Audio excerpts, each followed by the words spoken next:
this session. If you don't have any questions to ask, you make an input on how Aro can be greater.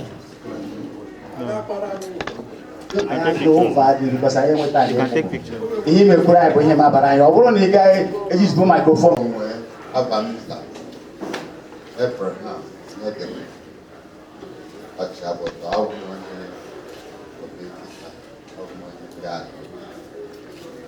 if you can there,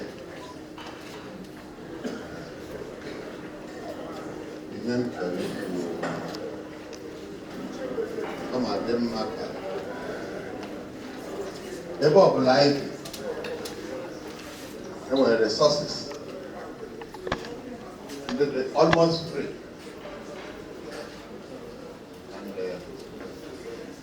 Potential from God is us that we can bring back home. I become diagram that make those are potentials. We're a glory to God. More when my body when that potential. Reborn. Either by law or by force. Avanza. Maze. Reverend Eberechukwu devil. Mama. Yeah. Okipo. Mama.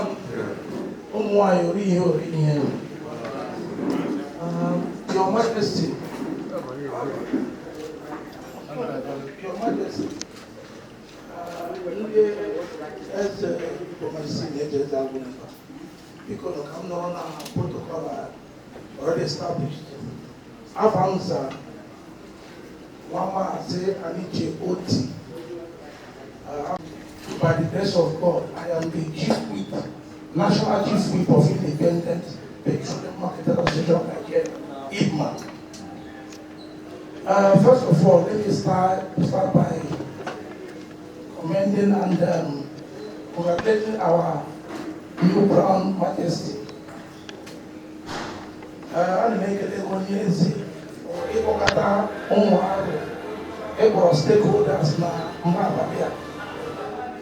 All here in the Mobile. Before now, I'm going Masaragi na NB Western. As well as I am also. Ana m eme exam ese ọmụ weso na ndị na-asị na ya tọkwa n'ochi ochi asị Eze Aro. Anyị chọrọ a young man asị Eze Aro ịsọrọ ndị na-ekwu ya because ọ na-anụ n'ọkụ n'obi na Aro anọ in their rightful place when it comes to kingship in Abia and also Southeast and Nigeria at large. Your profile and everything. See, this is the person now that will take this seat to the next level and also unite Omar. When I see the likes of Olo of Warri, I see the likes of Oba of Bini. I see the likes of Oba of Bini. I'm not wondering, Eze Aro, when I can have a apụta enwe zibiri enwe nganga nọ na ya ụmụ eze ndị na-anọ bifo ọwa apụta nganga dị a na-abịa enwe ga-etukwa ga-etu onye na-abịa abịa egwu abịa ya ahụ bifo ya ute ebe eze ahụ onye aka azụ eze ahụ nna sị na ahụ na m plans machara out agị ga-eji chịkọta arụ ma ị ga-arụ dị n'otu. Now, these plants then were for Aro.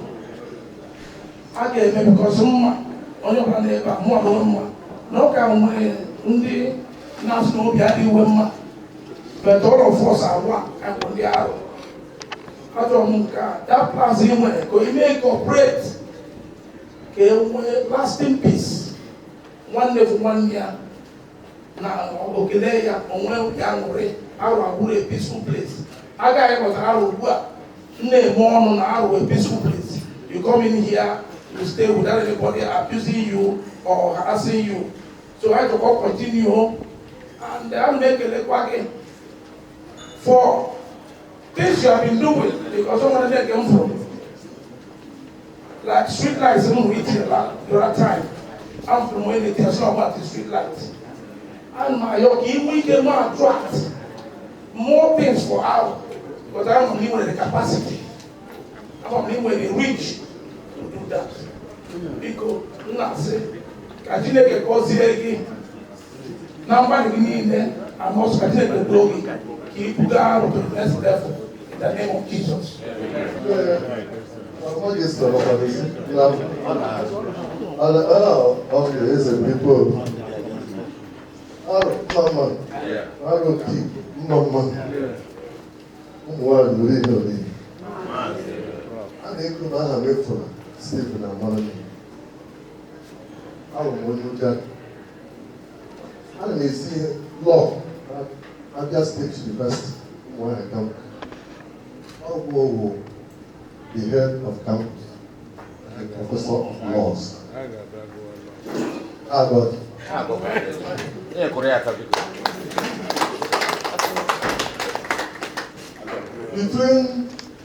me start with Engr from here.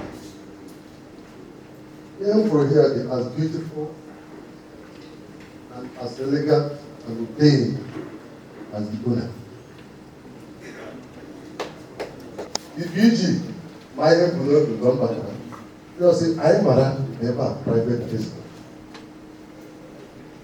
And it touched on the constitutionality of and all the duties we are going to carry out. I remember as if it were yesterday that between 2010 and 2016,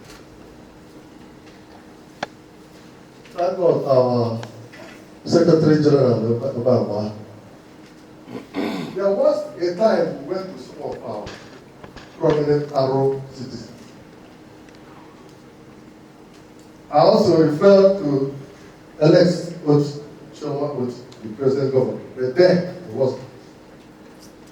I now see, one with beautiful houses, but the palace, the Eze is not as beautiful as the private residences of Umar. When shall we update the status of the Eze Aro Palace? So that, because why am I very visitors? We receive very visitors. Is it 5 governors to the inclusion of the American ambassador, Sanders, 6 of them. As we were receiving them, we were not happy with the official residence of Eze Aro. Today, I am pleased with the private residence of Eze Aro. But constitutionally, both in the administrative law and constitutional law, ever we are private resident. It's not the palace. It is not the palace. And if you continue to operate from here, it will seem as if there is a spirit of abdication. And we don't want you to suffer that spirit of abdication. Therefore, I want to challenge you to have the blessing. They have the financial capacity. They have the connection. And you have Aro, prominent ones around you. How about the problem? How many they got there? You buy your official function. Or gather there. You will begin to think about it. Yeah. But finally, congratulations. And while we are needed, I'm going to give you a Baraga, Chekes, and Moraga. And for me, as a member of one of the trustees of the Presbyterian Church, you are a son to my own minister, my own priest. And I know you started from the Presbyterian Church. And I say, Church of Adorafra. the pastor. But your root is still your root. And your father is still with us. Father, please. Continue to bear that in mind in Jesus' name. 2 days or so, I ended up everything in our palace. And Liko Ozaku, I even ever who private president Israel. Then I labor every single man the other side. The gap is too much. So when I see two people, I hear what they can profit in Korea. They both might come over and time. See people, your majesty, everybody. Oche adegema izu ambia anyị bere fọm otu oche onye ba eji osisi kpọọ nke atọ nke ọdọ for another color mmiri dị ya n'elu adịghị mma everything about that place adịghị mma ọmarụ n'ebe a ma mụrụle 50 years anyị na-asị biko mụọ na-arịọ ọ bụrụ na nwere ike imezi that small place ya adị mma tupu anyị nweta nke eburu ibu ọ ma mma mma ọdụ ukwuu chenji gbapụta m n'ebe ọhụ ma ndị na-arụ ọrụ na palace anyị n'ori pakeji nwedị ededere arụ na palace ọ bụghị onye iri singlet iri slippers ọnwa dị aga ọgwụ ya ga-abata ịnabata ndị ọbịa isi enwere aga ọdụ biko a ga-akụde n'ọnụ ndị ebu idea on Aro to also contribute. Your Royal Majesty, permit to start on the existing protocol. My question or discipline. Remember in 1970s, so first, okay,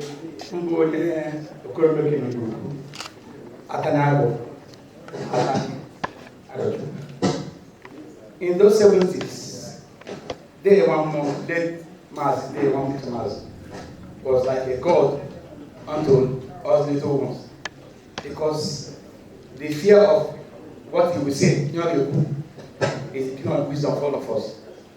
That was discipline, and that held Atani together. That I think none Atani can go daily. You are senior, you have to respect your senior. It might be high, not even mass. Daily means it's a close relation. Now, recently, I am at a time with a lot of indiscipline. Now, because just like in the of judges, on your way the main sorry. So many of us have become, you know, reckless. We think we can do and undo and get away with it. To restore the dignity of Eberechukwu, I think we need to restore discipline. And I'm sure when the organs, traditional organs in Eberechukwu kingdom, to really enforce discipline and make us to abide by the rules. And that's the only way we can have sanity in anything in life. Without discipline, that place will not stand. So, Your Majesty, I'm asking, what are your plans to see that people live within, speak within the ambits of Eberechukwu authority? That people will not be reckless just because they have means or they are influential. That discipline, how do you want to restore discipline in our kingdom? I'm very sure His Majesty is also taking note of what was said, and I have the opportunity to take more before we can give you microphone to respond to all the questions and comments. Yes, please. Somebody raises hand before now. Your Majesty, no, let me start up with system protocol. No, Turachi. They were in a bottom, and the good thing, I want somebody of like in your person. Now we really need to tackle it. Aro, Ayana as well. The biggest industry, Aro, education. I have a paper boy, all my boys of 2 years, all Allah. Okay, it's why nigga also won't come here. Yeah, one of the biggest industry we have education. And you're not true. See, this time, I will Alex Oti. This time, I will His Royal Majesty Eberechukwu Ochi. What is our plan for the next 50 years? Alex Otita, after now 20 years, next 30 years, Kebai Gaga from here. Education in Aro, local Aro, metropolis. I'm in the 13 primary schools. If you go to these 13 primary schools, I'm not looking at the structures, infrastructure, I'm looking at the teachers, the quality of teachers.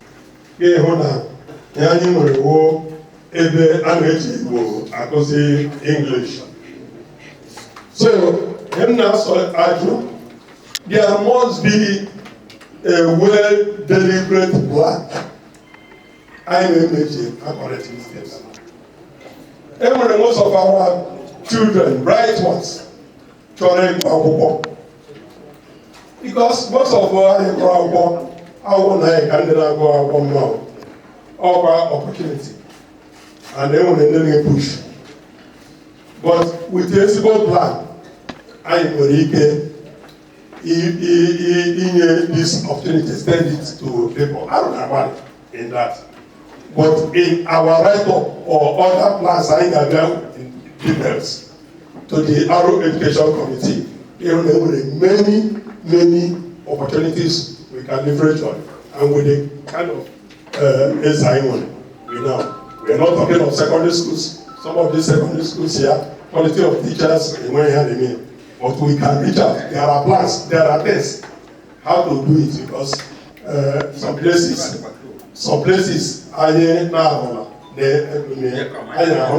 these things are deliberate plans to get these things. More way, Bo, Kinsley, Chijoke, Oti. Begin with, I wanted to,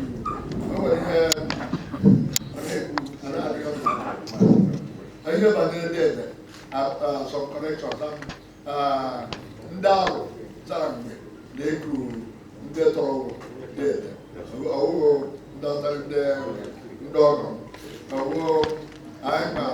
written on Mars. I've written that even it has appeared in paper in the US and even local papers about the concept of marketing. That is for another day. But they were, I guess, a new man, you know, or they go, then they talk about my dad, my family. All of those things are phasing out. I thought I should make that. The other one, here, but there's Engr. But when I'm not sure, now I'm no church. I'm not church yet. Oh, I know the work. Okay, that's it. They work take on. I'm not no church. I'm able to go to church and another one. I'm not too sure, but I think what went heavily when anybody can I can within the lawyers to get somebody when you can you do that. Now, I think that was the concept. Not that Nando children, I'm a the other aspect of it, so because we have done, there is a massive thing, okay, there was that concept of Mnaisi, and we've done a book on the making of Eze Aro, thanks to Kani, because he supplied substantially the funds. I supplied intellectual and possibly small money for us to build that. You see how Eze Aro could go on. We were talking of and so on. What is it in Aro?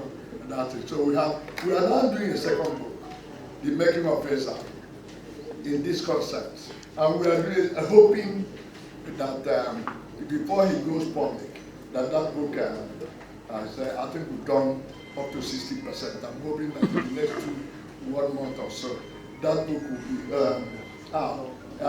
Also to address what he has said. But we are looking for in the 21st century. As long as the person comes among the royals.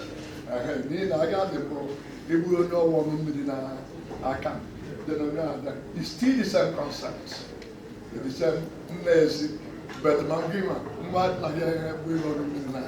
and you can go on. So we are developing that, we are doing that, so that in 100 years' time, those records will be there. Some of the processes that have, because here we town, people have been confronting me. Now here women and now they have been, and I've been telling them, and there is no person, even if it is a modesty, that has seen the records about Aro history, living today better than myself. I've seen the records, whether it is in Lisbon, whether it is in Rome, whether it is in public record office in Britain, or the National Archives. And some of them, Lord, bring that Macama took some, Eberechukwu, but I still have some those papers. So, in case they do not exist in any papers I have seen. Any person who says he has seen that, I do not know. I will have those records. So here we Makambono, here na Makambani may confront. National you should be able to counter that those arguments do not exist in our history. Thank you. Aro mbambana,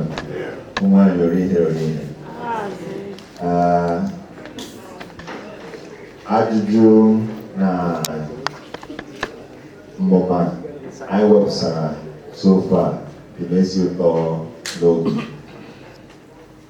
Nke mbụ n'ebe a wụ ịjụ ndị agha maza wesi udo n'ala Aro, gaa ihe anyị na-eme iji bụ n'udo chịrị n'ala Aro.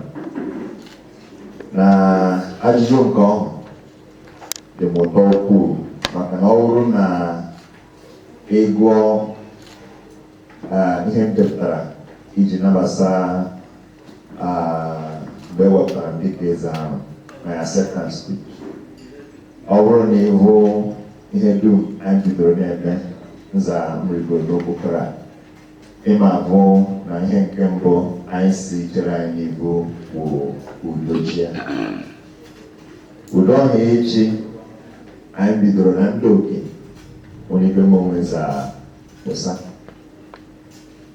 iji kwuo na a na-ebido ịkpọ udo za n'ime ụlọ mara mma pụwa ezi.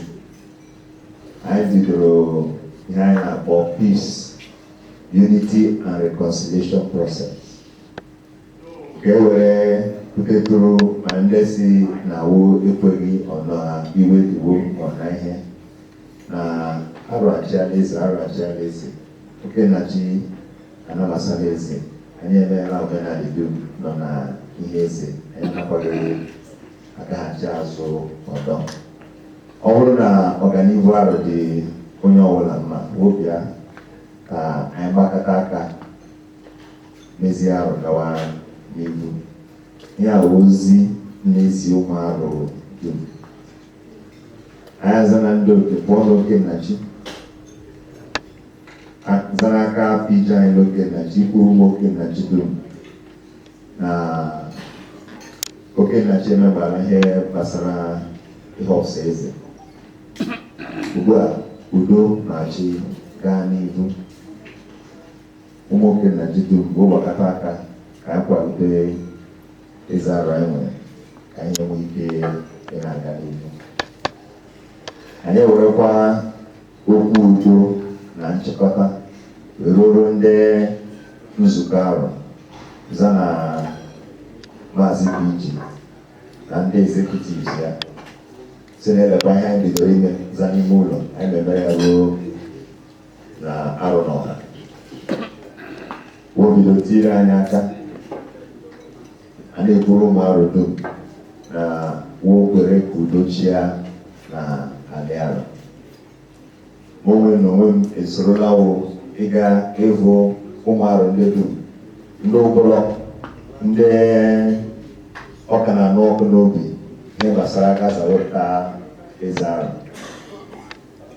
Nke ọma ka o nwee ajụjụ o chọrọ ịjụ na-enwe ike ịkọwara o nwee ihe mgbanwe amaghị ma gbanwe ndị ụma ajụ ajụjụ ọhụrụ iji kọwaziere aga ihe dị n'ala Aro.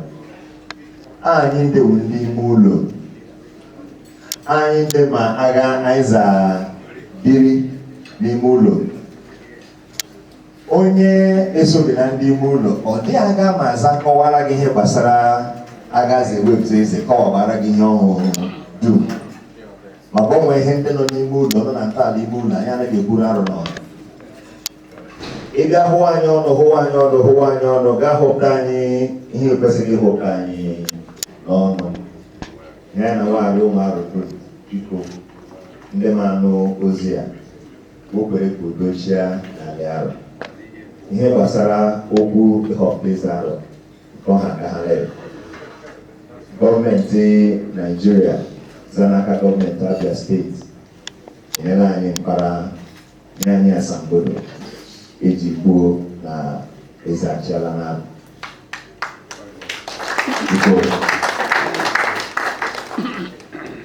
So biko unu nwere ozi ọma ihe n'ala iwere ozi ọma were ruo ụmụ Aro dum ebe ọbụla iyi nọ ikwuruwo na wokwere ka udo chịa n'ala Aro.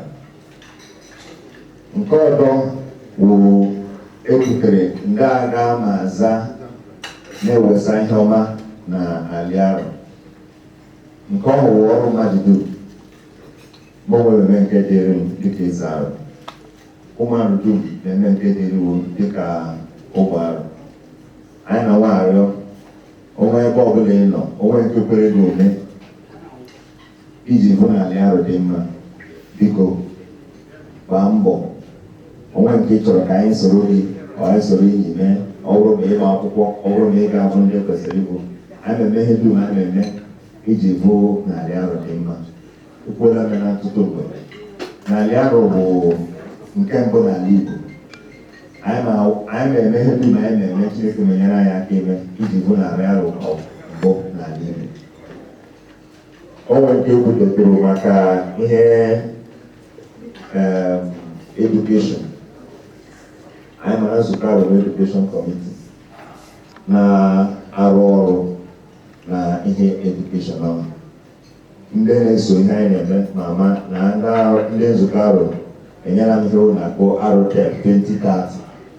Anyị asịla na that Arotech na anyị na-eme ya adopt wholeheartedly because ihe ọbụla anyị na-eme kwesịrị iso n'usoro.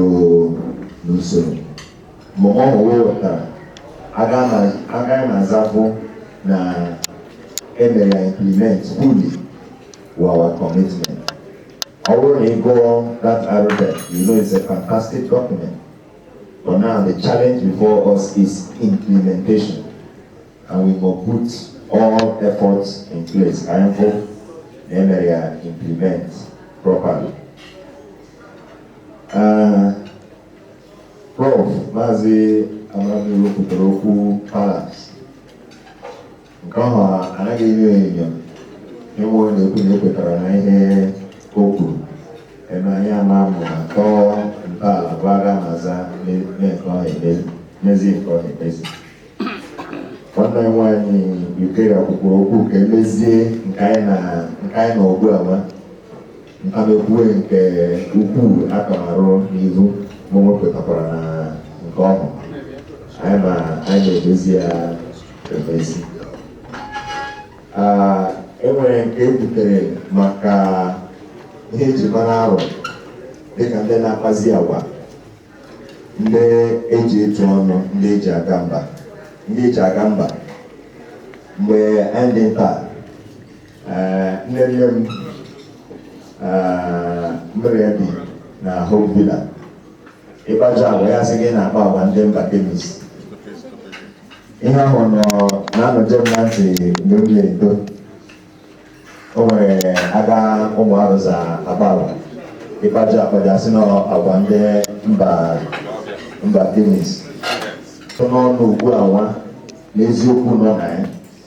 Ọwụkarị ụmụrụ m ahụ ndị na-akpa agwa ndị mba kemis ọ ndị oke mmadụ ndị anyị na-ele anya na o kwesịrị ịma aka arụza eme ihe ndị na-abịadịkwa na-akpa agwa ndị mba kemis gaa na-atụtụkwa n'ọnụ ebe ọ bụ na anyị dum nọkọtara dịka ụmụ Aro stakeholders ndị ohere a na-akọrọ anyị dum ọnụ ụmụ Aro dum ịma ọnụ ruru n'okwu bụ ndị na-achị achị ma ndị eze ma ndị na-achịkọta ogo dị iche iche ma ndị na-achịkọta asosieshọn niile dị iche iche a na-ekwuruo na o nwere ihe ziri ezi nwa Aro kwesịrị ime nwe ihe na-ezighị ezi nwa Aro na-ekwesịghị ime mmarụtụ ihe ọbụla ndị ọhụrụ aka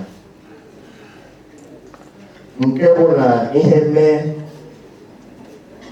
n'etiti nwanne na nwanne ndị mmadụ ekwere ma ọ ga-aga m onwe zakwuo ya ebiri njọ onye ukwu rịọ wasị ọdịghị onye nta rịọ wasị ọdịghị imetụzie ụwa agba akwụkwọ na kọt ihe awụghị omenala ya. We are known as diplomatic people.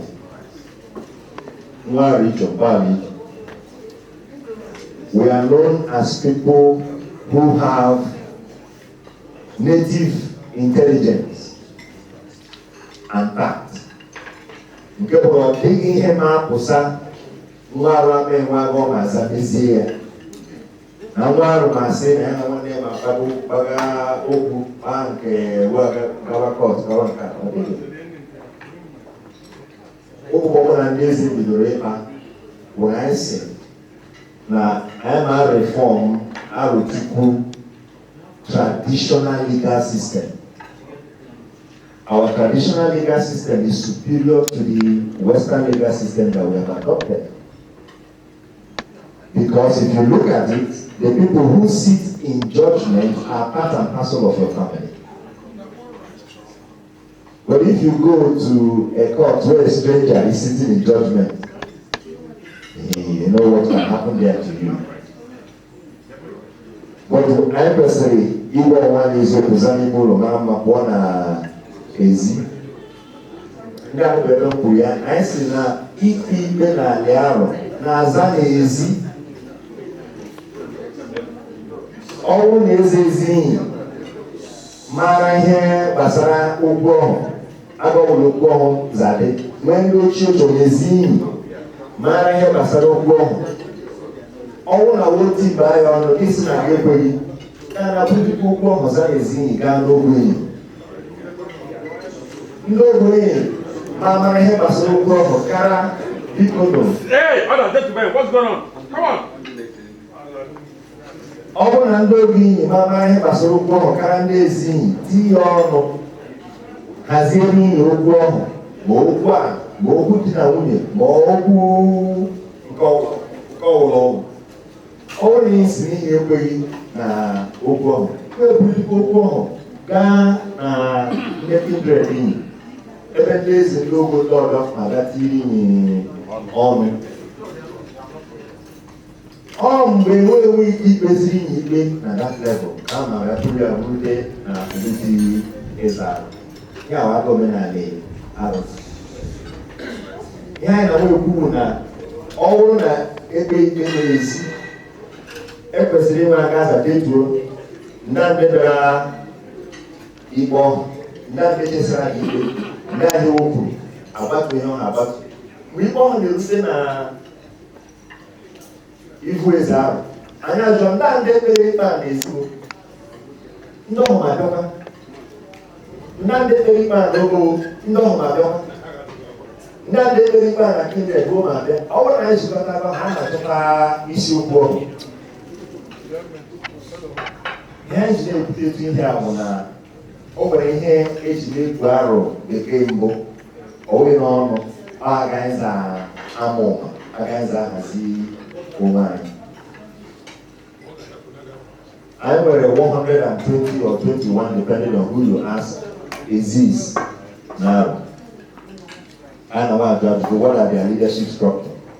Ndị ezi ezi anọkwa ndị bụ ndị ezi ezi ya ndị anyị na-ahọpụta na-achị za n'ezi pụtawa agụ kwesịrị ịdị ya na wepụ n'abalị ahụ na ihe eji mara ahụ ihe anyị ji chekwa onwe anyị aka anyị zanọrọ anyị na-alaghachikwa n'ebe ọhụụ. When you travel around the world and go to places like Japan, you'll be amazed at how they preserve their culture despite their technological advancement. They don't joke with it. They don't joke with it. They preserve their culture. Those of you who have traveled to Israel, you know that the Jews, I mean, give it to them. They can tell you everybody's genealogy. They can tell you with precision. God was a very Yenju na akpatụkpọ n'okwu a na-ajụ ndị agha na-aza tie discipline, ndị agha na-aza ọrụ agha na-aza tie discipline. Ma anyị dị nta ịkpa agwa na-adịghị mma n'ezi ajọ ndị agha ezi nwa aza ndị ochocha makwa n'eziwo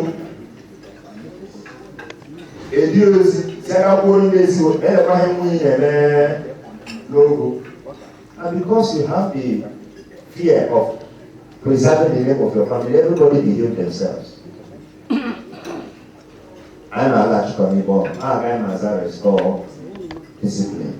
Now, what I hear at the book, Umazina, and all weekend, and then a long weekend. Then I'm all weekend and all. What is it?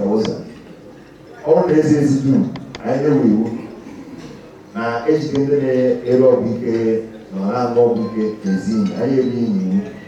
When all the city up. But all the way is easy. How can you govern that? How can you administer that? So we must restore our traditional leadership structure, make it functional, put the right people in place, and if the people we have currently are not functioning, let's remove them. Let's remove them. If you occupy a position that's been given to you by privilege and you abuse the privilege, you are not performing, we will ask you to leave the place and let somebody else use go occupy the place. God was a man.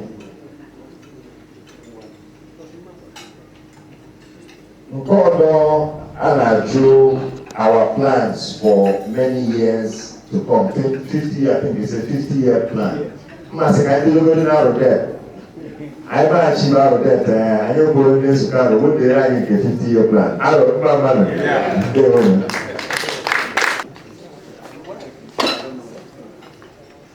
Mama, Your Majesty,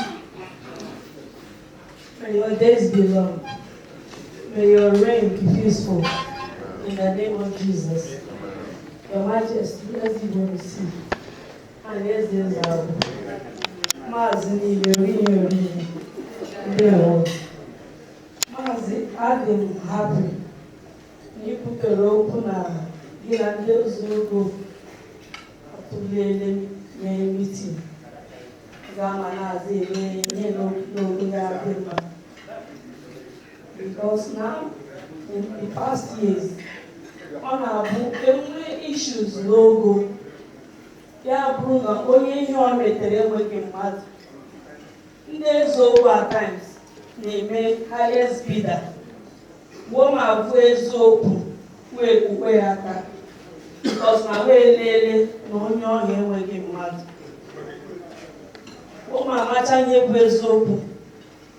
Ụfọdụ nwa nọ n'ime ịgasị ya maazị ọkwa ịma nke a mara na ọ dị aka ihe ọ dị ma n'ụwa ọmaaza n'ọnụ ana ọmaaza n'ọnụ ndị obodo a na-asị gị ndewo. Chineke nye gị amamihe Solomon iwu ike gbazie ndị eziokwu ka anyị kwukwanụ na eziokwu kwụrụ n'eziokwu na adị arụ ndị ụzọ. Her Majesty ndewo madam. Aro mmanụ nwayọ orihe biko mụ onye m na-ekwutu dị aka the Maazị Prọfesọ Porijoma atụrụla to correct her impression na asị gị na oche amachikwa arụ ọ na enwekwe ihe ọ gafesịrị ọma achị enwere ihe anyị na-akpọ ageism eji isi na ndị ụlọ oke mere agree na ọkata si na oche amachi, that is ageism.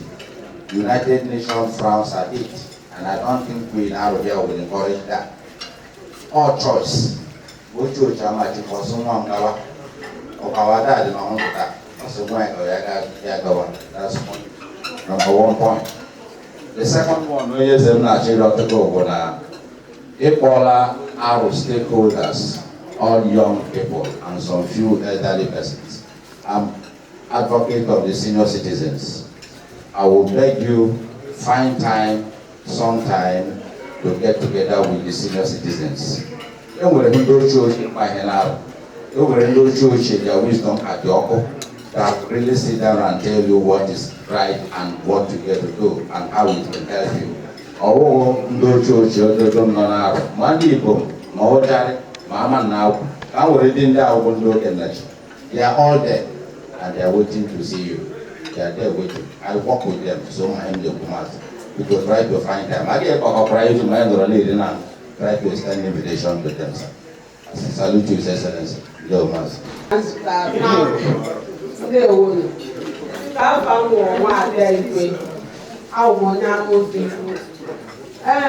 Eze biko nwee ihe na-ewute ebe anyị nọ. Mgbe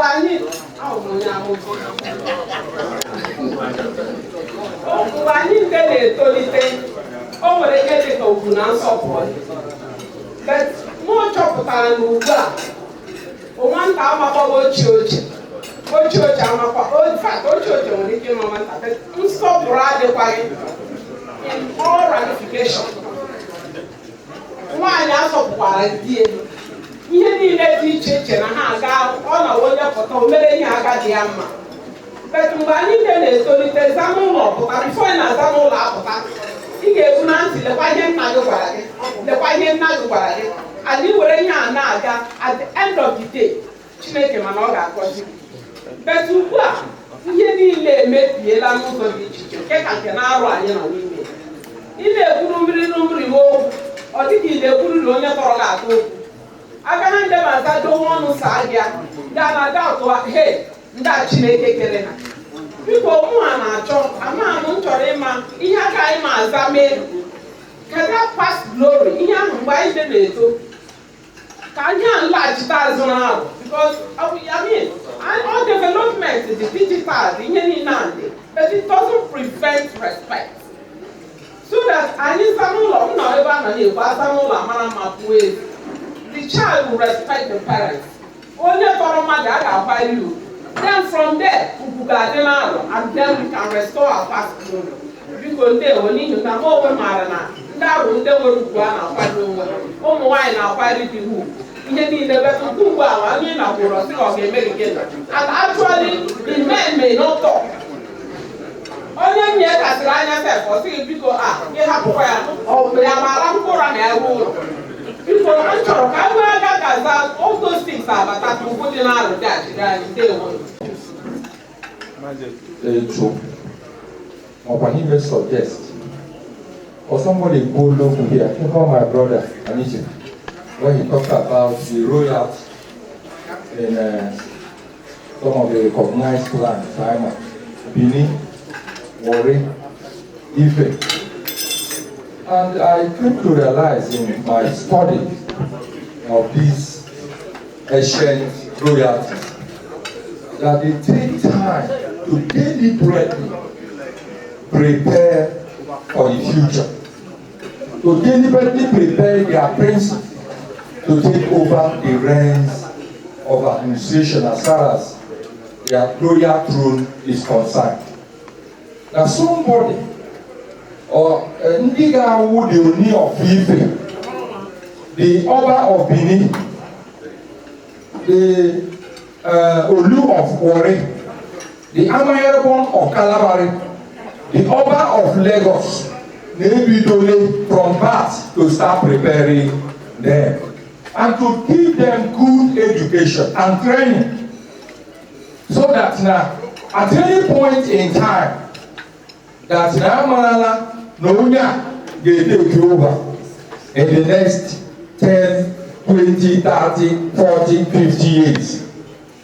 Now as you know, I can hear some only I try to let replacements all lined up. So in as much as there is need to actually take care of the educational needs of our children and our youth, we must also make a deliberate effort to prepare the princes for the future. Ka ha bụkwa ewu oru echi asị na enwere vacuum in the royalty of Aro Kingdom. Anyị adọka pipiri aka a na-ele anya ọwụ onye ka ọ ma awụ n'ihi there was no preparation, but there is no preparation. Nke ọzọ na-achị ukwu ekwuole m ihe a ụnyaahụ anyị na gị nwere nzukọ. I want to repeat it again today. The issue of the girl child. I want to appreciate Dame Delight Alicho na ihe ọ na-eme in her own little way. This lady has taken time to really build, to get to the foundation to prepare our girl child. I said it yesterday and I want to repeat it again. That in the near future, if care is not taken, the Aro Kingdom will be so endangered that some of us can also from this land. What is the cause? Ndị nwatakịrị ụmụaka 13 years, 14 years ekwurugala nwa na-agagharị onye wu di ha onweghị onye ma. Ụmụaka ndị a mụọ nwa mama ha ewere pawuda na-agagharị n'ime ahịa a na-efe pawuda a na-eti ụmanwụ onye femo n'ụmụ nwaanyị dọzezi ayo onye nwụkwara anụ nwa onweghị onye ma. Mgbe a na-eme na obere echi ya amụ ọgwụ ọzọ, I told you his majesty na ahụrụ m nke nwa yesterday. Sorry, last week, 14 years. Man at US here in Lodge. Yes, no, Lubegi. I can never put you. The nurse no na attorney clinic as na nwa awo nke nwa ya ka abo. At the age of 40. Oh, back again, na nke bo na nwa mere encourage. Yeah, you can more also. Back up to more boss. Yes, there is no father. I am now in the bekee na akpọ pastor. Is unfortunate. I don't know I can hear now. They take to the streets. Before you know it, they become products of what's it called? Drug addiction, which gives back to so many other things. Cultism, rape, school dropouts, and so on and so forth. His Majesty. And I'm like, who? Make a deliberate collaborative effort to make sure that we nip these things in the view. And what unfortunate that some of the people naming here, which are responsible men. I don't know wherever. I need more lessons I hear. We must have to what's it called? Start looking for the black goat while it is still day, or else I will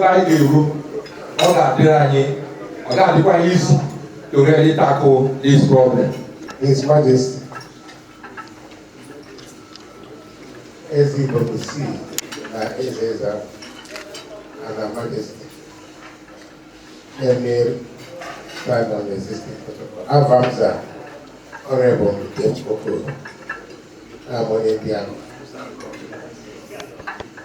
Majesty, by the Abia State Edict on chieftaincy matters, you are made the chief security officer of this kingdom. We also are aware that there will be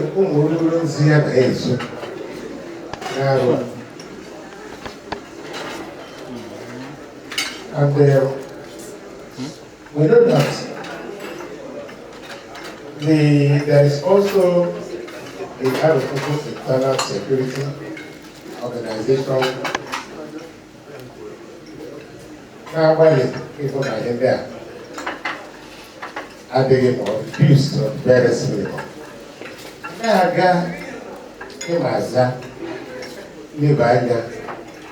To strengthen this internal security. Somebody has said it. Masara, drug abuse. I don't know being one narrow, now that our youths have been overtaken by drugs. Be very rare in that of the family that you want to end a drug addict. Coupled with the cultism.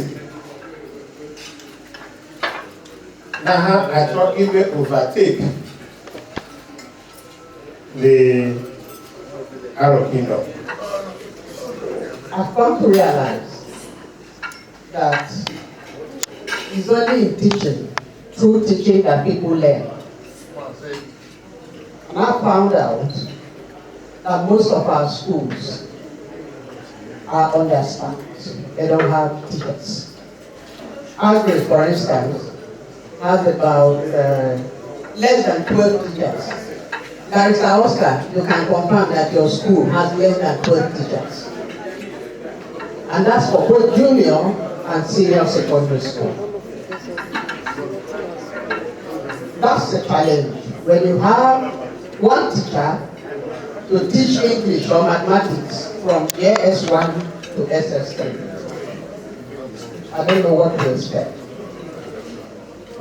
The other thing I've discovered is that because the teachers were not paid in the past, they spent a lot of their time doing private practice, and they rarely come to that school. They come into school when they are finished making their weary living. And the challenge is our children are shortchanged. The truth is, for some of us, every day I ask questions about some aspect of our history. A lot of us don't know it. And so, I need Kawaka. That's the outcome. Is that when a mediocre produces a mediocre, you know what you get. Mediocrity becomes the rule. So, Your Royal Majesty, I want to plead with all of us here. It's true we will ask His Royal Majesty his plans. But I want to say this to all of us. We are all parents. We have got fantastic children. We have spent money training our children. But if we don't do something about the ones we leave at home, those beautiful children of ours will find it so very uncomfortable. So what that means is that we have to return to the old ancient landmark. I'll give a story, just a short story. I was passing by and I met somebody smoking Indian hemp right in my front, and I stopped and I confronted him. I spent my time, but I got him to stop smoking, and I took that Indian hemp from him and scattered it, and I told him why he was hurting himself. Today, that young man is my best friend in Aro here. If you fight me and he's around, he will fight you for me. Now, the second thing I want to talk about is our waste disposal system. We are literally destroying our land without taking notice. We burn our plastics, we throw things everywhere. People are developing their land. We don't have where to throw away our domestic waste. Your Royal Majesty, please help us here. Talk to the powers that be to give us the waste dumpster and come up with a waste management policy for this community. A few weeks back, I think somewhere in Olu had a major erosion problem. It didn't just start. It's been happening and everybody has been looking the other way around. So the third point I want to raise here is the issue of erosion problem.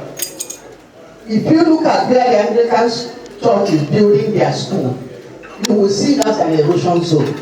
Where we have All Aro USA is also erosion prone.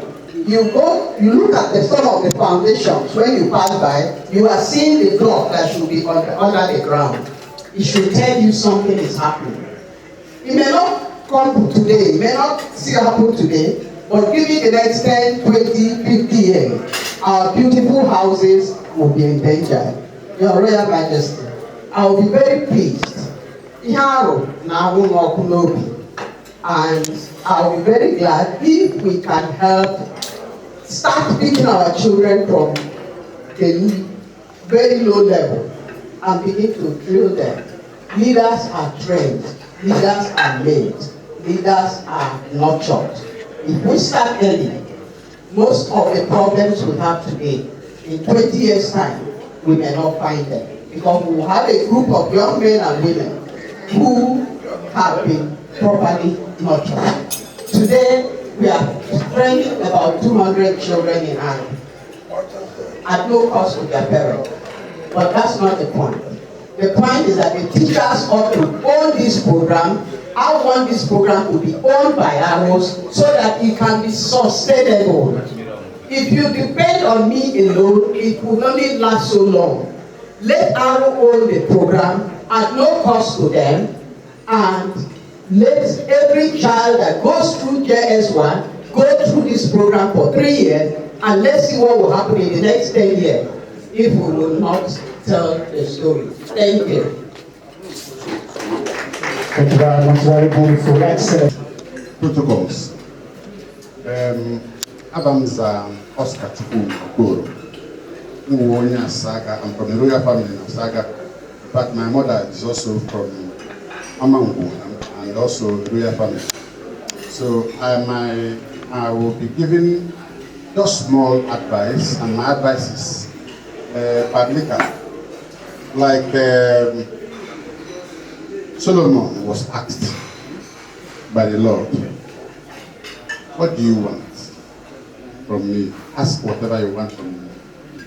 And Solomon said that the people he's ruling, they are very difficult people. Apparently, maybe Hatipakanda. And then he said that he needs wisdom to be able to rule these people.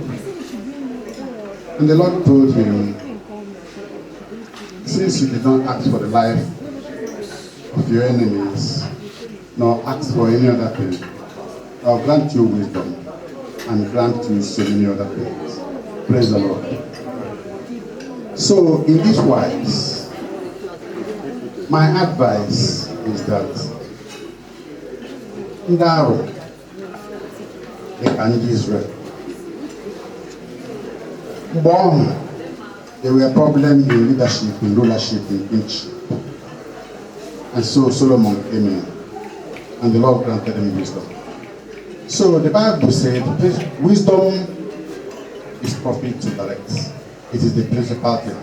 Is any of us lacking wisdom? Ask from the Lord, who giveth wisdom. So like Solomon, I would say, ask not for the life of your enemies. Ask not for any other thing, but ask for wisdom. Wisdom will guide you. Wisdom will lead you. Wisdom will direct your footsteps. So that at the end of the day, you and you put in that which is peace, unity, love will come to pass. And that can only come about through sustainable peace in the kingdom. So, like I said before, Eze Arochukwu. I work at the National Assembly. I'm a director at the National, and I climb the Committee of Finance. I'm standing on the existing protocol. Already Choro Eju. Few years now, Aro na on social media about the tourist attraction na Alea Neba. Over a lot of things that attract our friends, outsiders, to our community. And we're gonna have pleasure much. We're gonna pleasure cause one problem. For instance, our waterfall has been a center of attraction for people to be coming home on the youth aspect. Then another one, the one of Babawa, also be a center of attraction to some people. But on the other side, because of the arrogancy of people naming that people are not cause a certain problem. So, wow, do you have any plan to modify our tourist centers that are attracting people to our community? Some of them, like, it's not only waterfall and people that are attracting people. There are other areas, there are other things that attract people to our community. So, my question I wanna, will any plan you will even revive those tourist places? I'm not gonna make a why when they not go far on everywhere in new things in our society. Then, about the give here, they were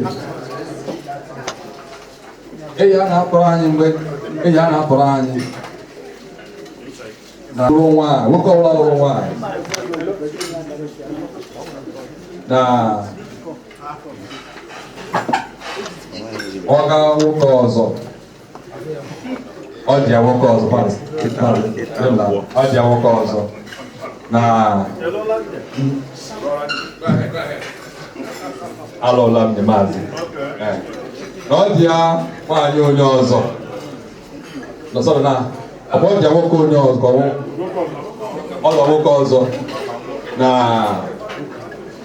ihe dị agha bụ na eme nwaanyị ahụ. So mana ugbuazi anyị na-anọkwa that na some of those things na-eme ndị sụpụ anọsịkwaghị eme ha. So ma na-ajụ dịka a na-ekwu ka araba bụ awa culture. Ị na-eleba anya na that area ka araba bụ awa culture in that area. So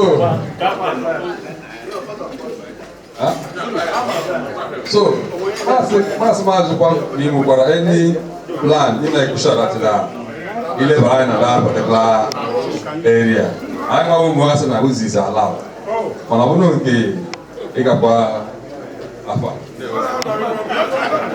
very bad conversation. We wouldn't have done it better if you were not here. So we want to return the microphone down to His Royal Majesty to be able to address this second session, the questions, his contributions on every other thing you have said. So can we give him, yes, I'm very sure you are enjoying yourselves. A lot of people are rejecting food because there is food in abundance.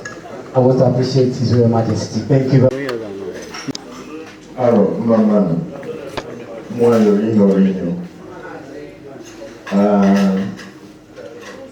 Mama ajụjụ na nke ibetamazi anyị wepụtara ugbu a woo dị ezigbo ụtọ n'obi iji bụ na obi anyị dum anyị kwuru nwaanyị stakeholders na-aga n'ihu olu ajụjụ mmadụ n'okwu ọkaziri n'igwe Chineke na-agọzi ndụ ndị jụrụ ajụjụ na ndị wepụtara mmụọ. Nke mbụ na ihe kwuru wụ mgbe aga maza kwụrụ ndị eze ogo were ikpe ziri ezi na ihe ọjọọ batara na ihe gbasara ikpe omenala na nzuzo bekee ihe highest bidder ndị ahịa na-eme iji hụ ka emeziri emezi. Anyị ebidola ikwu okwu ọhụụ dịka okwu anyị na-ekwu dịka ndị eze na ibe na-ezighị ezi akwụsị. Ọ bụrụ na ị gere ntị na nsụsa nke mbụ m nyere si na anyị ma ahazi onwe anyị dịka ndị iji bụ na aza n'ezi kpere ikpe pụọ n'ogo za n'ogo pụọ kindred za kindred pụta na obiti Eze Aro. Ọ bụrụ na onye na-ekpe ikpe n'ogo mana ndị a na-ekpe ikpe nwere what we call right of appeal wakadịtụ cautious agụụ na-aza kpee ikpe ọhụụ. Anaghị ekwu na ndị ọkaikpe bụrụ na mmadụ anyị nwere n'ala Aro na o ga-enyere anyị aka anyị akọnstitutu ọrụ ma kọmiti ma grup or whatever a na-ekwu aba advisory council or something kawo nwee ike inyere anyị aka ka anyị reform our traditional judicial system. Edetu onye edetu ndị ahụ eji ekwu ikpe ọ gaghị n'ogo nke aga na-esi nka were na nke a igwe ka nke ọzọ were nke ọzọ n'ụlọ eme ya organize onye na-ekwu ikpe ama ihe o ji ekwu ikpe. N'ala Aro ekwu ikpe onye ikpe ka ihe eji ekwu ikpe a na-enye achite ya kamgbe omenala Aro. Nke ugbu a anyị na-anụ onye ikpe ka onye ikpe ma anaghị uru bikọta and I will be seeing here. So this judicial reforms committee, when you are about to hear that about how to do the there, but I go as a Nagani all over here and I am a program you the countries. If you move and you go home. I am here from the family. So we had them go to water. When they went to go away here in John Aro, when all I saw Mazam no, Ganodia, Hana, a baby. Children may Brian do not take a district because in the wrong every hand, they make you eat your own, they say, I get what you get. Officer nature I had it. You look at what I told here on Mazam normal. No, sir, I was stuck here. No. The network was so bad after the rain. Aro na Eze Aro na de ochu no na Aro. Owota go ogbe na song. Mazi I'm a strong camera man in here. Anyị na ndị otu ụzọ na ndị Aro ma apụta. Nke ọzọ ekwuru okwu ndị anyị ihe eji mara Aro na ihe eji mara Aro nkwanye ugwu. Ụmụ na-akwari n'otu ugwu, nwata na-akwari onye tọrọ ya ugwu ma mgbe o dị nta ma mgbe o toro eto. Onye ka akara ekwuba edi ekwenye na-ejide ego onye ahụ were nna mmadụ karịa ekwuba mmadụ edi ya wụrụ ihe eji mara Aro nkwanye ugwu. Nke a ihe dịrị anyị dum ele anya ọzụza ma abaghị n'onyonyo nwa dum abụ ya anyị ha ihe eji mara Aro. Anyị kwuo mitin anyị ka mitin eruo na mitin nwata na-etoro eto kwuoro ochi okwu anyị dum ma agbaka n'ọnụ si aka ị na-eme ezighị ezi oge omenala Aro. Maazị Piji na mitin ndị nzukọ ahụ worldwide anyị zukọtara dịka ụmụ Aro nwata kasị ochi ọnụ ndị bụ mmadụ na na-eti ọnụ sị ihe abụghị omenala Aro. Ihe rie iwu ihe onye nke mbụ onye nke abụọ ruo ebido bụ onwe ọtụtụ mitin kpaa agwa na-adịghị mma apịtọ ya gbachi nkịtị mgbe ọ wee nke ka njọ ndị anyị ọbana ebe ihe adịghị mma anyị okwu adịghị mma mgbe ọ anyị akọrọ wetụrụ ọga wesikwa na wee kwega ya siwo hapụtara anyị mitin anyị na ihe awụ mitin ụmụ Aro o nwere eji mara ụmụ Aro na ọgwaghị nkwanye ugwu. Ndị inyom na-akwanyere ndị ikom ugwu, nwaanyị na-akwanyere di ugwu. Ọ bụrụ na nwaanyị kpaa agwa na-ezighị ezi n'ezi anyị ahụ n'anya, ụmụ arụ nọ n'ime ọhụ na-ekwu ya sị ya, nne biko aga m abụ ịkpasịrị di gị n'ezi adịghị mma, onye eji mara arụ. Anyị eme ya agaghị elebe ihe iji hazie nwaanyị ahụ gbajie ya olu omenye na-eme aka ọhụrụ mgbe ọzọ. Nke ọ na-ebute okwu ya bụ royalty. Ndị agha the royals kwesịrị na-akpa agwa. Ịma na ihe mebiri ọrụ anyị mgbe ọ dị ukwuu. Anyị nọ na nchịkọta na mmezi. Nke ọ na-ekwu bụ na anyị ma-etinye uchu iji hụ na anyị ji aga kwesịrị ịdị. Ọ bụrụ na ị na-abụ onyonyo bụ aka ịzọ na-eme ihe na Palace Nza, ịma hụ na ya na ha abalị.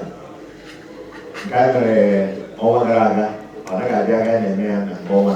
Ịbịakwa n'ọnwa ọzọ ga ahụ na ya etikwuole ya ihe. Ndị mụlụ nọ nwa naanị ihe m na-ekwu ịma bụ ihe anyị na-eme. Agaghị ịzọ na-eme onwe anyị ọganaiz dịka ndị ime ụlọ. Aga ọ ga-abịa erute na Palace ka a na-abụkwa ihe dị iche dị n'ime ọhụ. Anyị mara wọkụ on that one. Enwere ihe butere okwu maka ijikere ụmụ nwaanyị amụrụ na ime ezi ezi ịbụ na akwadoro ụzọ na nwata gwa agụ akwago kwesịrị ịgụ akwụkwọ jikere ezi ejike mgbe ọ ma-abụ achọwa onye na-agụ eze ahụ anya ma na-adịghị aka.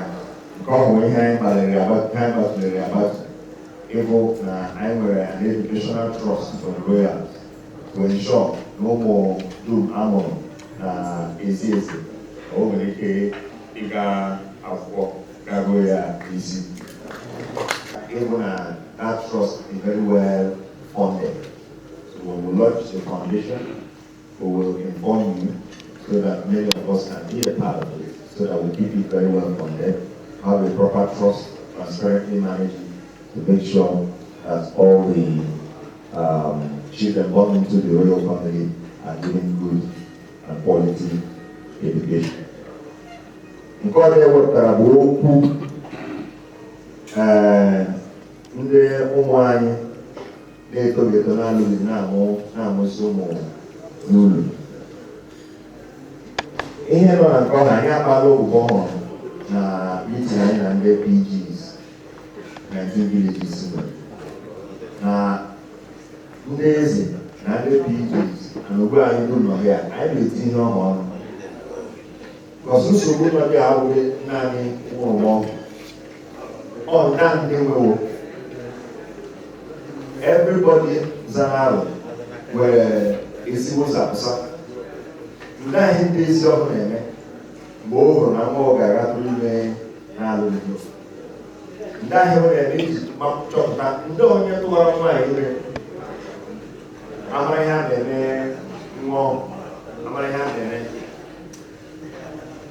O nwere ndị ọbụla ndị nke onwe ma anyị metụtara mana ime ụlọ anyị nwata na-azabe na ya achọghị ya tụrụ ime amụ ọnwa ha ya eku nwa ọgụgachiri ndị ọmụnwoke azụrụ.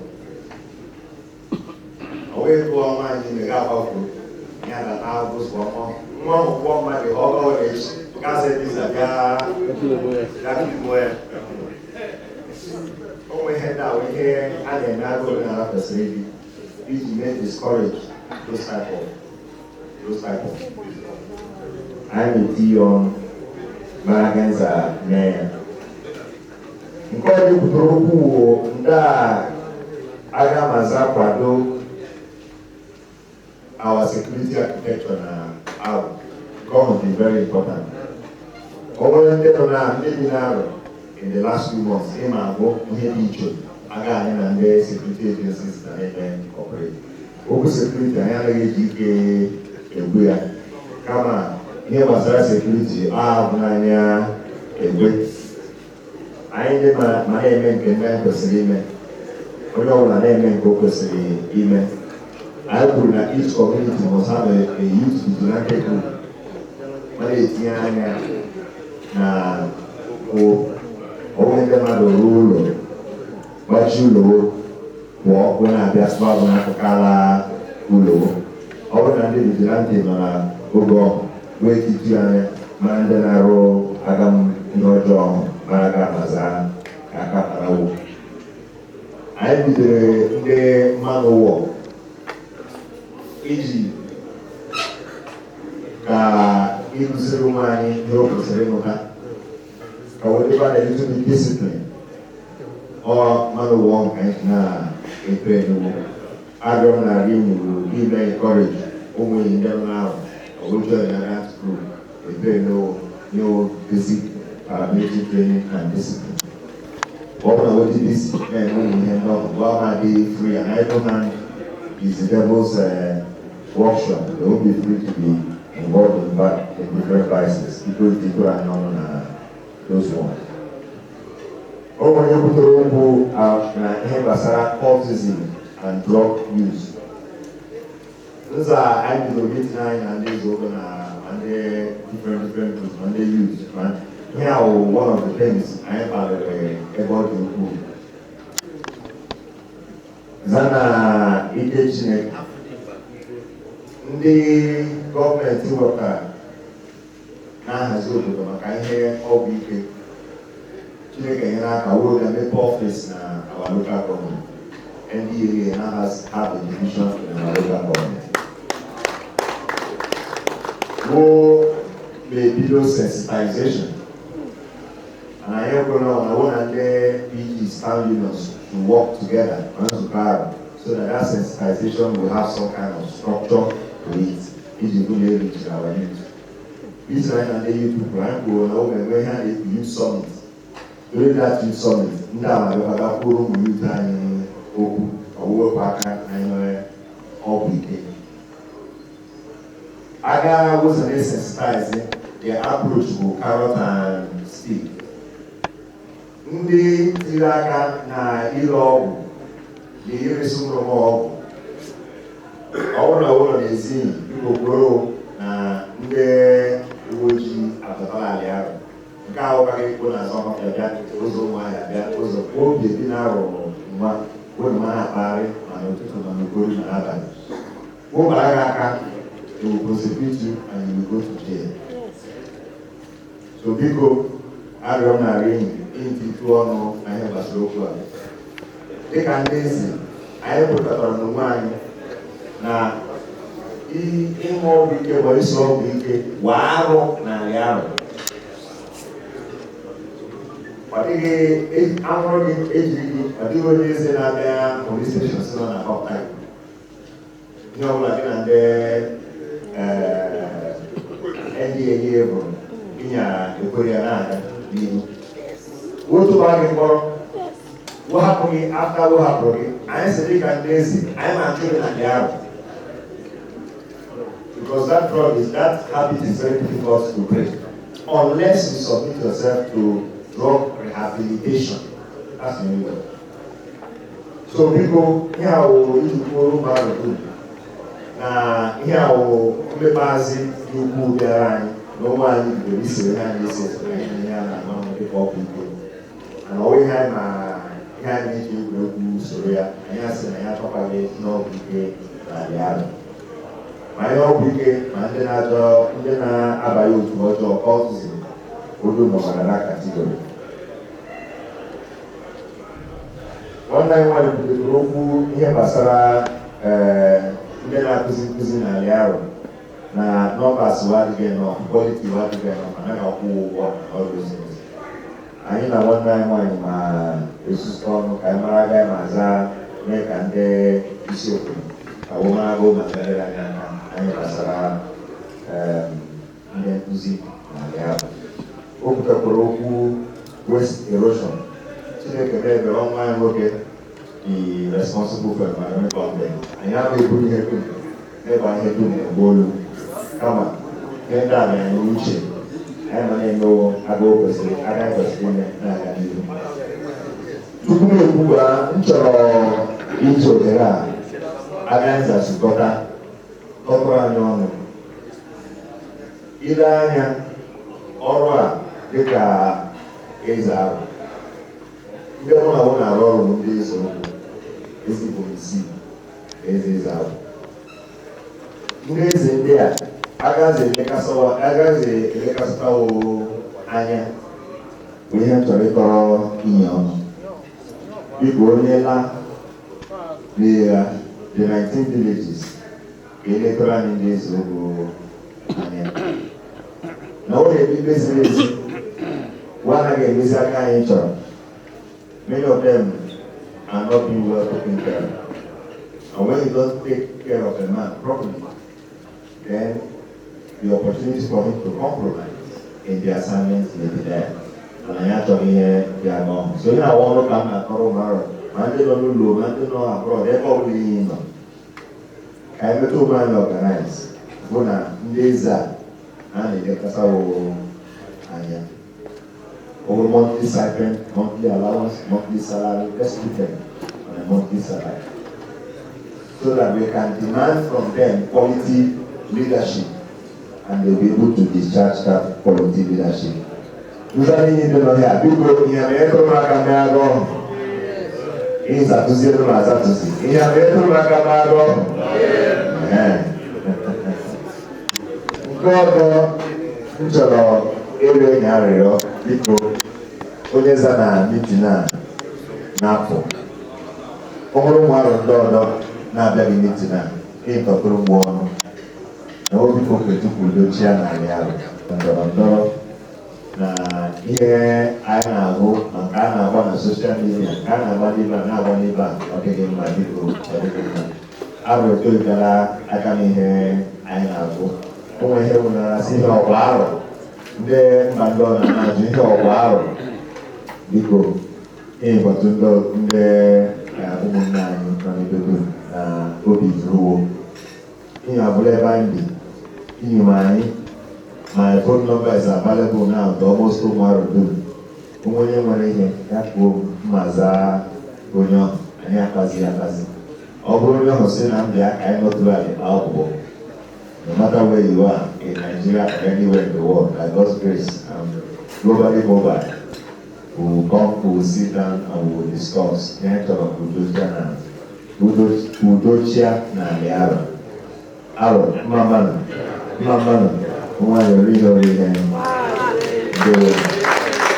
all the Aro, all the stakeholders. We're so going to let them so those I will ascribe as those who really mean to for the peace and development of our kingdom. So I'm so grateful that you stayed till this moment. And I want to also think that His Majesty has been able to address strongly all the issues raised. If you are not, I am convinced that he has done justice to all the questions we asked. We were also here during a Zoom meeting, and Aro was here. And so many questions were also. I think I asked the most dangerous question, because I was the first to ask a question on culture and tradition, and we saw how he intelligently attempted the question. So he's been able to do the same. He has replicated the same this night. If anybody is not satisfied, this is the nature of the leadership of Aro we want. If you believe that, say aye. And I have it. Thank you very much. So we're come to the close of this show. Very sincerely, I have to be thankful. We have to congratulate everyone for this outing. Like the team that assembled this program, it will be a recurring decimal. We have to go from time to time to interact with the leader of our kingdom. The ninth Eze Aro, His Royal Majesty Eze Eberechukwu Ochi. Because very quickly, I want to call on one indefatigable our son to give us vote of thanks. And I'm talking about Dr. Aro Of Arochukwu, who holds a PhD in development economics. He's also an international expert in economic governance.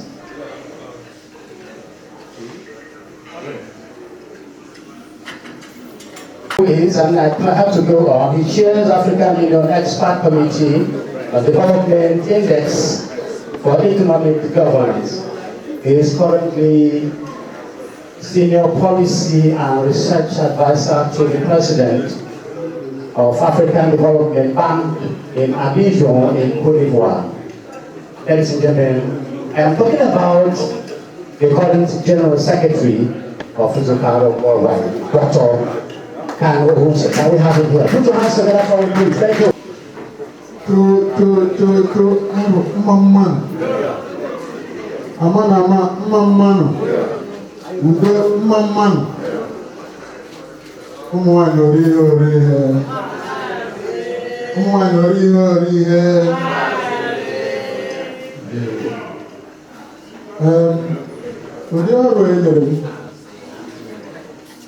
Onye ile anya ihe mgbe eche na ọ bụ ọrụ dị mfe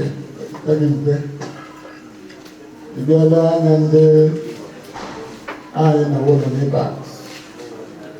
Nke mbụ bụ Royal Israel Majesty, mgbe a sị na anyị na-abịa inwe stakeholder meeting, o sikwa driver m ya chọọ mgbu isi ji na moto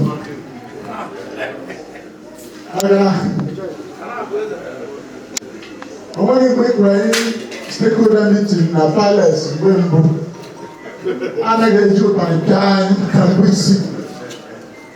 Anyị amaghị na anyị na-enwe Eze Aro ekwu anyị stakeholder meeting, anyị anara eri oriri cheghị ya ihe a bụ ihe ọtụtụ ekopụrụ ya aka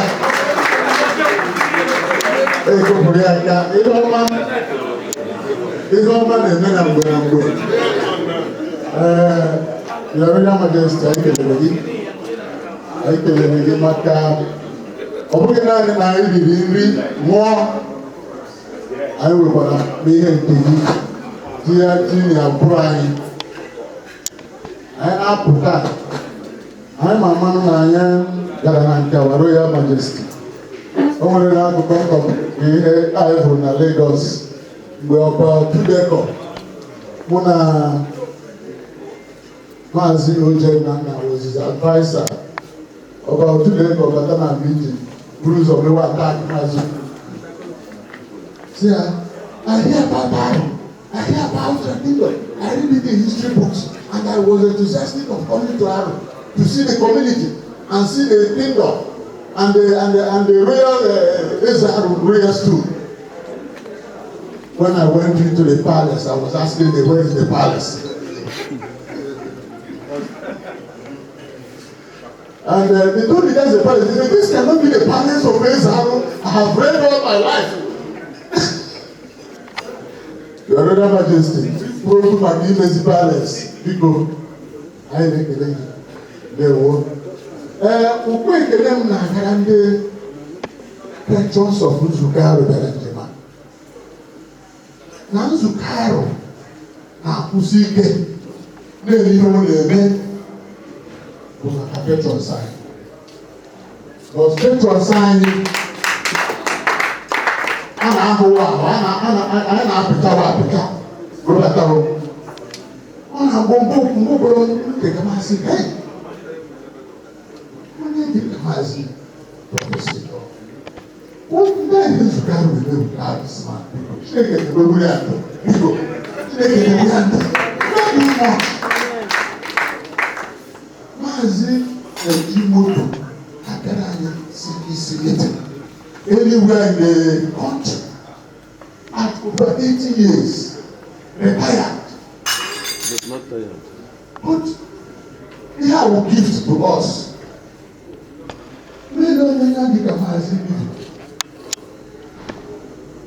People don't know what is inside this man called Martin. People don't know. About you, about every time. I ain't telling you, I have to we're in trouble. Big warrior.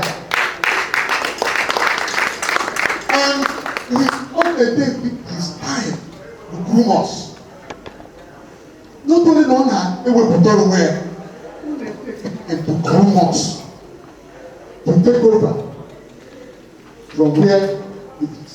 Yeah, because he keeps telling you, Ndị FCC maazị ndị aga ma think don't talk to me about it. Please, you should not think about it. I mean, think about it. Biko, maazị, anyị kelere gị na njem a. Ukwe ekele m na-agara ụmụ nwaanyị ndị bịara njem a. Eziokwu, ụmụ nwaanyị bụ a species that we can not do without. If agaghị na woza na-ahazi maka nzukọ and the support wey dey nye anyị and encouragement wey dey nye anyị, and that is why anyị bịa nwee nsogbu dị jụọ. That area your Royal Majesty ime ami ihe mere solve that problem because it's a big problem to us. So biko iji ohere a na-ekele ụmụ nwaanyị bịara ya biko n'ịkọrọ aka. Equation anyị zuru ezu. All the songs there from all right there, mathematics. I'm already the song there. Na-ebubu ekele na-ebubere na ndị executives of Nsukka.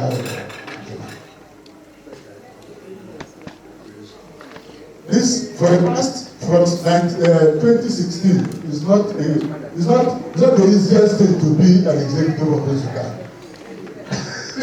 How is it to shoot them cigar? Say something. We give God the glory. I have my hair.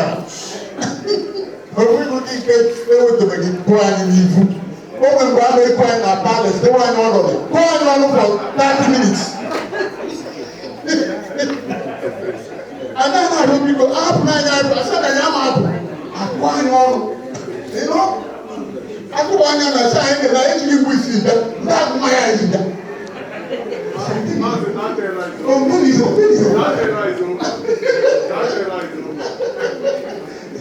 So, the best position, the worst position anybody can aspire to now is to be president of Nsukka. Because it's challenging. You go left, they say, why did you go left? You obey government, they say, why did you obey government? As if you have a country of your own. Or a state of your own. And then I see, well, it is something we have taken upon ourselves. Like I keep saying, people don't know that I am a Nsukka. Even executive of Nsukka, no one will bring you penny for your flight ticket meetings. When you bring you penny on their accommodation, when you bring you penny on their feeding, sometimes we still have $1 million to travel and come back. Because I say, if you are not ready to do it, don't join. I'm not talking about me with that account to Nsukka. $5 million for flight, the $5 million, and we've seen it before. The only account they rented is the account for traveling and feeding and hotel accommodation. Nothing else. So people, this is no problem executive of Nsukka. We are grateful for what you're doing, and we will remain grateful for you. For others, the stakeholders, because nobody has to answer a baby. People educated, in Aro, who is a stakeholder? My simplest definition of a stakeholder, somebody who cannot watch this go wrong in order to achieve an objective. That's a stakeholder. Because if you don't achieve, only mine in the US, Greenspan, who the Fed chairman, has experts now monitor the stock market in the US. One anytime when I show information, how decisions will be taken, we make this part one abu that is out. Open a big briefcase. As I end this room, I got another time. Therefore, he might take a rash decision on interest rate. So, the stability we are seeing in His Royal Majesty, all the effort and all the glory goes to God.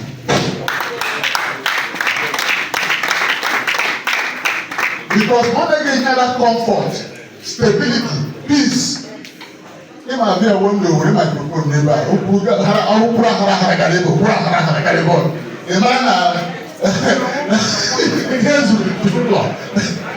We thank you. We thank you so much. Because on this note, I thank everybody who attended this event and pray that God will take you home safely and peacefully. There will be.